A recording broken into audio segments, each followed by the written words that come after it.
رسول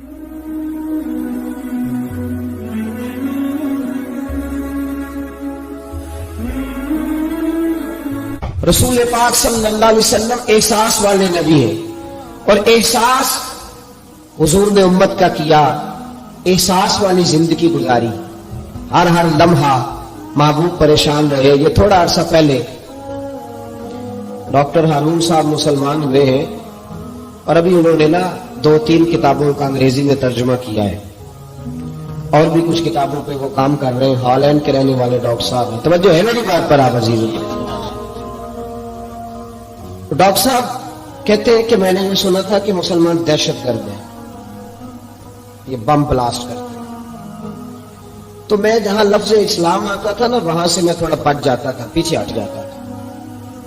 لیکن میرے مزاج کے اندر یہ بات شامل تھی کہ میرے اندر اللہ نے بڑا انسانیت کا جذبہ رکھا ہوا تھا، تو میں ایک تنظیم قائم کر رہا تھا۔ میرا خیال تھا کہ ایک ایسی جماعت بناؤں کہ جو پوری دنیا کے اندر اسلام،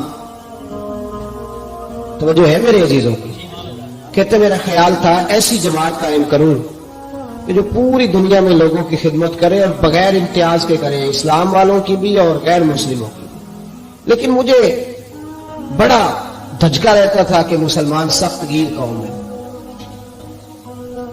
میں نے بہت ساری جماعتوں کا منشور اور دستور منگایا، اور میں نے کہا میں اپنی جماعت کا دستور لکھوں گا تو پہلے ذرا سارا میں مطالعہ کر لوں۔ ڈاکٹروں کا ٹیبل ہوتا ہے، اس کے اوپر شیشہ لگا ہوتا ہے، نیچے وہ جو چیز ضروری ہوتی ہے وہ رکھ لیتے۔ کہتے ایک مصر کے مولانا صاحب آئے ہوئے تھے ہالینڈ کے دورے پر، اچھی انگریزی جانتے تھے، تو کسی وجہ سے علیل ہو گئے۔ میرے پاس وہ آئے اور انہوں نے دیکھا کہ میں انسانی حقوق پر کچھ لکھ رہا ہوں، کام کر رہا ہوں، تو وہ دیکھ کر کے مجھے کہنے لگے کہ ڈاکٹر صاحب آپ کوئی تنظیم قائم کر رہے ہیں؟ میں نے کہا ہاں۔ کہ تم نے ہلکا سا ٹچ دیا، زور نہیں دیا، ویسے بھی جو ہلکی بات ہوتی ہے وہ ذرا دل میں جلدی بیٹھ جاتی ہے۔ کہتے ہلکا سا ٹچ دیا، کہنے لگے اگر کبھی موقع ملے تو میرے نبی پاک کی بھی سیرت پڑھ کے دیکھیں، بس ہلکی سی بات، اور وہ جملہ چھوڑ گئے۔ اعلیٰ حضرت فاضل بریلوی علیہ رحمہ نے لکھا ضروری نہیں کہ تم جو کہہ رہے ہو وہ منوا کے اٹھو، لیکن میسج ضرور چھوڑ دیا کرو۔ جب انسان کے ذہن میں بات ہوتی ہے یہاں سٹاک ہوتا ہے جب بات کا، تو جب وہ کام کرنے لگتا ہے تو ایک دفعہ وہ بات سامنے ضرور آتی ہے۔ کہہ دیا کرو۔ انہوں نے کہہ دیا کہ ڈاکٹر صاحب ایک دفعہ حضور کی سیرت بھی پڑھ لیں۔ کہتے ہیں میرے ذہن میں بات بیٹھ گئی، مصروف آدمی تھا، زیادہ تو نہیں میں مطالعہ کر سکتا تھا، لیکن میں نے ایک دن 10 منٹ گھر میں ملے تھے تو میں کمپیوٹر پہ بیٹھا اور میں نے کہا کہ انگریزی میں جو کتابیں حضور سید عالم صلی اللہ علیہ وسلم کی سیرت کی ہیں ان کو ذرا دیکھتا ہوں۔ تو فرماتے کہ میں نے نیٹ پہ سرچ کیا، پہلی حدیث آئی اور میں کلمہ پڑھ کے مسلمان ہو گیا۔ حدیث کہاں ہے؟ سبل الہدی والرشاد میں بھی ہے، کنز المال میں بھی ہے، مسند احمد میں بھی ہے، ابن اسحاق میں بھی ہے، ابن ہشام میں بھی ہے، اور شاید سیرت کی تمام کتابوں میں آپ کو روایت مل جائے۔ نبی پاک صلی اللہ تعالی علیہ وسلم کی حدیث اور روایت کرتے حضرت سلمان فارسی رضی اللہ تعالیٰ عنہ، اور ساتھ ہیں سیدنا بلال حبشی رضی اللہ تعالیٰ عنہ۔ فرماتے ہم گھر سے نکلے، حضور نے فرمایا ذرا جلدی چلو ایک ضروری کام ہے۔ فرماتے بڑی تیزی کے ساتھ آج روٹین سے ہٹ کر محبوب نے تیز تیز قدم مبارک اٹھائے، تیز تیز، اور فرماتے ایک گلی ہم نے کراس کی، دوسری گلی میں جو پہنچے تو پھٹے پرانے کپڑے، سادی سی بیوی، اور حالت بتاتی تھی کہ بیچاری کسی غریب گھر کی ہے۔ وہ سڑک پہ کھڑی تھی اور رو رہی تھی۔ میرے کریم رسول نے فرمایا بلال اسے پوچھو کیا مسئلہ ہے، کیوں روتی ہے؟